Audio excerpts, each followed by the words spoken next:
آپ کو پتا ہے اللہ سے بات کرنے کے لیے آواز ضروری نہیں ہوتی۔ کبھی ایسا ہوا ہے کہ آپ کے پاس الفاظ ہی ختم ہو گئے ہوں، دل بھرا ہوا ہو مگر زبان خاموش ہو، اور آپ بس خاموش بیٹھے ہوں مگر اندر سے ٹوٹ رہے ہوں۔ یہ جو خاموشی ہوتی ہے نا، یہ خالی نہیں ہوتی، اس کے اندر ہزاروں باتیں چھپی ہوتی ہیں، درد بھی، سوال بھی اور دعائیں بھی۔ ہم سمجھتے ہیں کہ دعا کرنے کے لیے الفاظ چاہیے، لیکن اللہ کو الفاظ نہیں، دل کی حالت چاہیے، سچی نیت چاہیے، سچائی چاہیے۔ اللہ وہ ذات ہے جو آپ کے دل کی ہر بات جانتا ہے۔ آپ نے کچھ کہا یا نہیں کہا، وہ سب جانتا ہے۔ وہ آنسو جو آنکھ سے نہیں گرے، وہ بھی اللہ دیکھتا ہے۔ وہ درد جو آپ نے کسی کو نہیں بتایا، وہ بھی اللہ کو معلوم ہے۔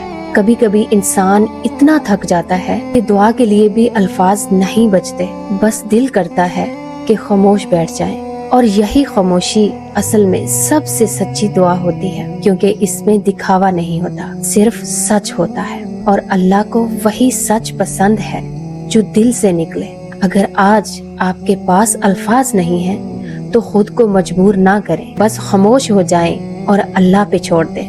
دل میں جو ہے اللہ کے حوالے کر دیں، یقین کریں وہ سن رہا ہے، بغیر الفاظ کے بھی اور بغیر آواز کے بھی۔ اللہ کے ساتھ تعلق آواز سے نہیں، دل سے بنتا ہے۔ اس لیے جب کبھی لگے کہ بات نہیں ہو پا رہی تو خاموش ہو جائیں، کیونکہ اللہ آپ کی خاموشی بھی سن رہا ہے اور آپ کو دیکھ بھی رہا ہے۔